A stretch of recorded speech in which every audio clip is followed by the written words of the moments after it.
Hey friends, it's Laura with Laura B Floss Tube. Welcome and welcome back. I'm so glad you joined me today. I have a product review for you today. I was sent the Spiral Coil binding machine, and they asked me to demonstrate and give my honest review. And I told them, I said, I'm going to have to give my honest review because if I'm going to do this, it's got to be totally legit on the up and up and honest.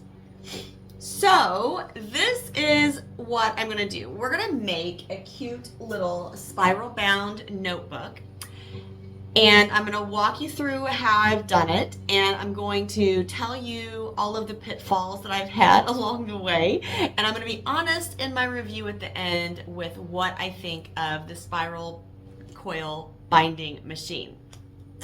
Alright, so what I have done before I started the video today was I just cut down a bunch of, to be quite honest, old scrapbook paper that I've had for quite a while, and the machine actually came with 100 of the little spiral coils to make your notebooks or books or whatever. And it also came with a whole bunch of plastic sheets. So you can have a plastic sheet on like the top and front or back and front of your notebook or book or whatever, your journal that you're making. So that's a nice little feature that they just include those with the machine just to kind of get you started. I didn't have to buy anything in addition for the machine to get started with it. The only thing I'm supplying out of my own stash is just some scrapbook paper. So what I have done is I've cut that down to 5 by 6, and now I'm going to use one piece of the paper to make sure that the holes are aligned on the machine. I'm going to swing you down a little bit so you can see this better. Alright, so here's the machine, and I'm sorry, it's a little dusty because, to be quite honest, I had this machine for a couple weeks now, and I tried it and I kind of got a little aggravated with it, and so I had to set it to the side for a while. Now right here on the machine it tells you that the maximum punch capacity is 20 sheets of paper or 4 sheets of the PVC cover at a time. I'm using scrapbook paper, and I have found that honestly 5 or 6 sheets of scrapbook paper is all it can handle at a time. I have found one other tip too that I'll share in just a minute. But the first thing that we're going to do is we're just going to find a piece of paper in here. We're just going to use the last one. And this is going to be our sacrificial piece of paper because we're going to figure out where we want our holes punched in this paper. Now on the platform of the machine, it does have different sizes. So if you're doing A4, which I'm not even sure how big that is, it must be 12-inch paper, so like scrapbook paper. If you're using A4 or a letter or A5, which would be 8.5 by 11, then those are kind of preset on here, and you move this little dial right here. You just unhook it and move it to the correct line, and then your holes will be aligned correctly for you. But since I'm using a different size paper, I'm going to have to figure it out. So I'm going to put this right about, I'm actually going to put it right at the A4 line. And we're going to set on the side, there are 3 different settings. You can go 3mm, 5mm, or 7mm inset from the side. I'm going to leave this on 3 because I want it to be really close to the edge. The one thing you want to make sure is that you do push this paper far in, as far as it will go into the machine. Otherwise, your holes will not be right. Okay, so I'm just going to pull the handle down. And now when I look at this, I can see that this hole here, I don't want that. So when I lay it back on here, all these little circles are on the platform, and I'm just going to look at this one and go up and say this one needs to come out. And I'm actually going to lay this up here and make sure that's right. And that is the correct one, I believe. This one too, I think. Yep. So those two are going to come out of my papers. All right, so this paper, like I said, was sacrificial. I could trim it down and it could just be a little shorter in the book, but I'm not going to worry about it because I have plenty of scrapbook paper. All right, so another thing that I have figured out with this is that it's very important, especially when you adjust the size, to keep your papers in order. So I am, and another thing is with this plastic, the PVC that they send you, You don't want to try to push it through by itself because it doesn't align very well by itself. But if I push it in with a piece of paper, then it does much better. So I'm going to push the cover of the book and that PVC in. Make sure they're both really back where they're supposed to be. Pull this down, and it really is pretty easy to get the holes in the paper. And so here's my first punch. I'm going to lay these over here face down. Now, I want to remember, I did this like this. This is the top. So the top is always going to go over here.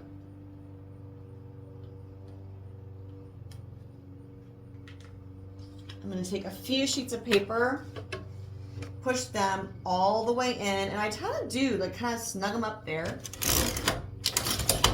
Pull the handle, and we're going to push those over to the side where they're supposed to be. Again, make sure you're putting the top in the same place every time. The first time I did this, I was not paying attention, and I had quite the fiasco when I tried to get the spiral bind through. Now I am going to go ahead and leave this back cover on here just to, hopefully it will be fine. We're going to find out, I guess. That seemed fine. And so everything is stacked up together. And I'm just going to give it a kind of a little pop here, and you can see all the holes are aligned there for me. Now, another thing that I've learned is that it's really helpful to have a couple binding clips, or binder clips, I guess. I quilt too much, apparently. I'm talking about binding, and these are binder. I apologize for the lawnmower that's taking off in my neighborhood. Now, what the book tells you to do is you take your spiral coil, and you want to get it started in the first few holes. I think it actually tells you to go through like the first 5 holes, because it does have a motor on it that will go ahead and put this coil through the rest of the notebook. But we're going to go ahead and get through the first few on our own manually. And I will tell you, I've done a few of these manually the whole way because I could not get it to work for me. But I really feel like that was user error, and it just takes a little practice. So now we're going to turn this on, and let me scoot you, there. And you just lay this up next to it.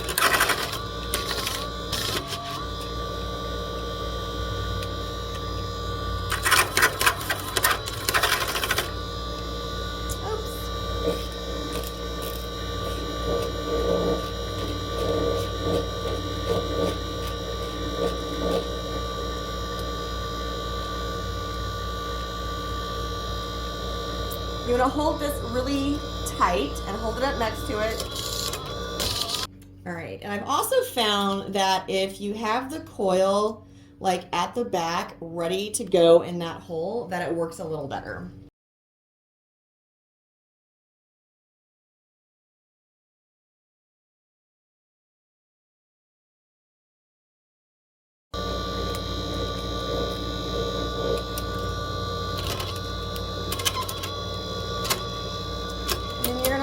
Out just a few spirals. We're going to turn this off, and you can see how it is all the way through there. Now the last thing we're going to do is crimp off the excess spiral, and they send you a tool with the machine. There's a red dot, and that's the side you want facing you when you go to crimp, because when you go to crimp this, you're going to crimp it, and it's going to cut it off and make the bend.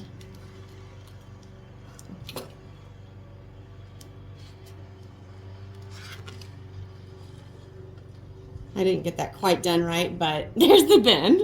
Oh. This definitely takes practice. This is not something that you're gonna just be able to pick up and just go. It takes practice. But there, that's how it's supposed to work, right there. You crimp it off, it makes the bend, and then you have this cute little notebook. And I really think that this is super fun. I think that especially if you have like an Etsy shop or something that you're making notebooks to sell, If you're into junk journaling, then this would be like so cool for you. Now, I will show you what I've done as a quilter. All right, so some of the patterns I'm getting lately are not in a spiral format, and I want them to be. So I cut the spine off of this pattern, and I turned it into a spiral notebook. So this is something that I would use as far as a quilter.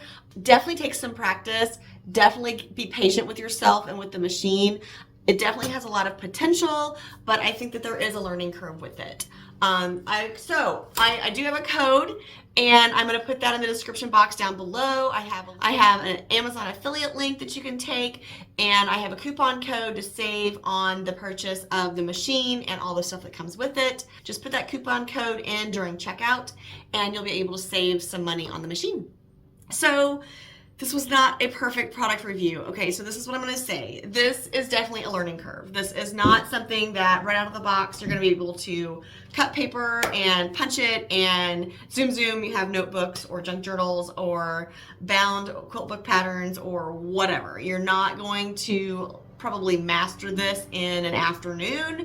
I have made probably 6 different notebooks, and I'm still having issues with it. It's not super easy. That's what I'll say. But there definitely is a place, and if this is something that you know that you'd be using a lot of, then I think it would be easy to learn, or it's possible to learn it, but it's going to take some time. So yeah, be patient. But that's my review, and that's my honest feedback on it. I don't know how often I'm going to use it, just because it's a little frustrating, but there you have it. Honest review. So, all right, we're gonna make a modification to our video right here because I think we just figured out what we were doing wrong. All right, so I have another notebook. It doesn't have plastic on it, but I don't think that would matter. We'll try with that too. All right, so here is the machine. I'm gonna turn it on. I've started it through the first 5 holes. I was like going like this, but you don't do that. You just go here. Like that's, I mean, I missed a hole there, but that's okay. Missed a hole there too. I think it wasn't because I wasn't tight. Oh my goodness, look at that. And it can go all the way out too. Well, I mean, you wouldn't want to do that, but you could. You just like roll it on top. Oh my gosh. Like, how was I making that so hard? Let's do it again. Okay, you gotta start the first few holes, right? Start the first few holes. Using the binding clips, the binder clips, and then just on top. Tight. Oops, stuck. Okay. Oh, now what I do? Oh, hang on. That was user error.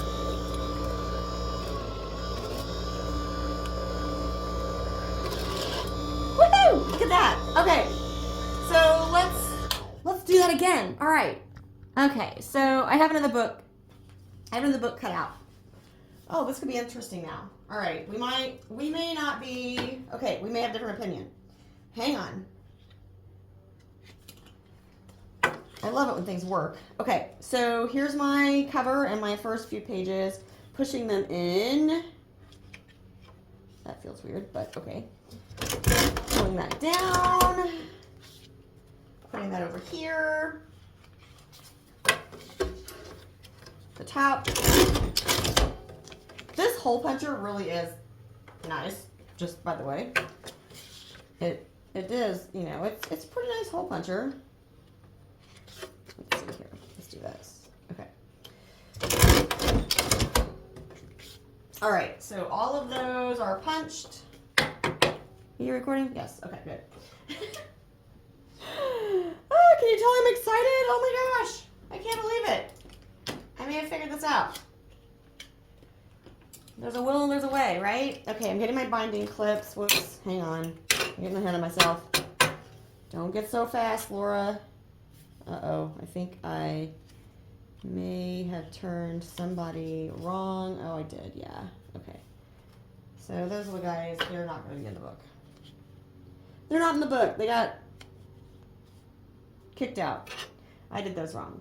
You know what? Let's cut them down and make them in the book anyway. Okay, so we're just going to cut those down. They can just be a little narrower pages, right? So it was going to be 6, so let's do 5.5.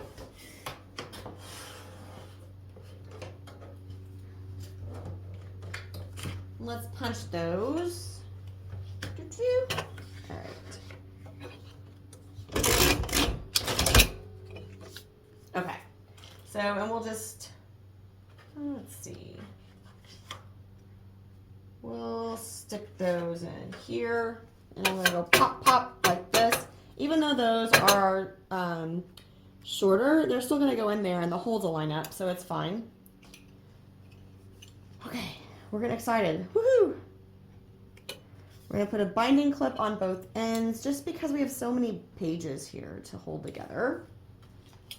We'll get our spiral coil. And remember, we're supposed to go through like 5 or 6 holes to begin with. And this actually kind of also tells you whether or not it's lined up the way it should be. All right, now I'm going to move these over a little bit just so I can hold my hand here tight.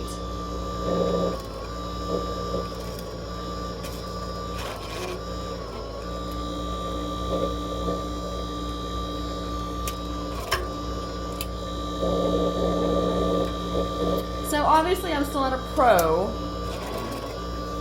but this is definitely working better than it was.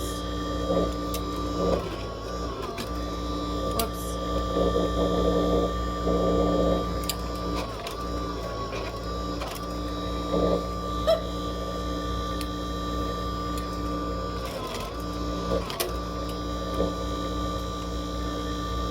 Alright, so the last couple holes I'm just going to do by hand, whatever. Oh, and of course now it works great. Let's try that again.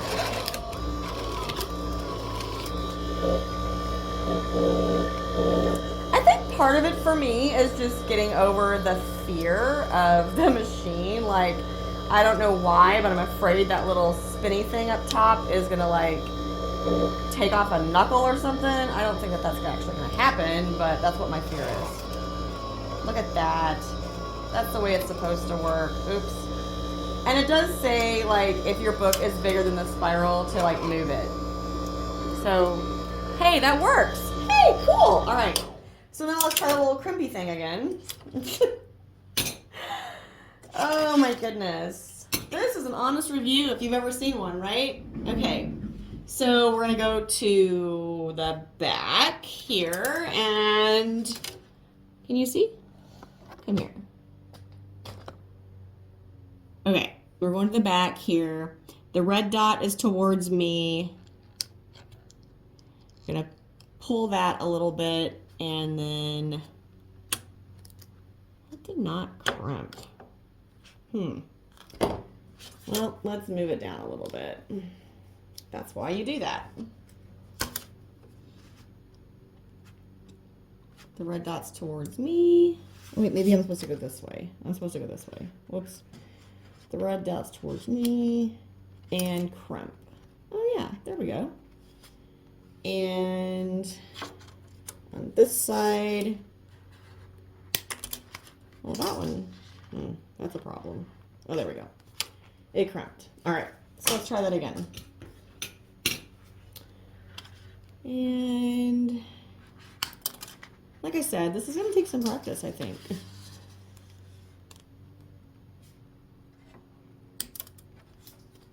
Okay, it did crimp it. Okay, and then the other end.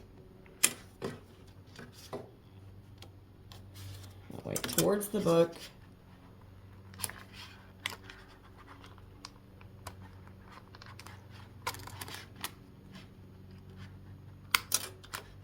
There we go. All right, so those should open the way they're supposed to. Yay, look at that. Oh, this is amazing. Okay, cool. And then this one obviously has some of the pages that are a little shorter. I could go and trim those off and make them all even because I have a cool cutter. But yeah, okay, so now I have a couple more notebooks. I'm not sure what I'm going to do with all these notebooks, but I have some. But it's a good trial run because now I can do my quilting books, and that's what I really want to do. So, Okay, revised opinion. Take some practice, have some patience. You can do it. So, I hope you have a great day. Find joy in all you do, even if it's trying out a frustrating machine. Carve out some time for crafting and creating, and make sure it's always happy stitching.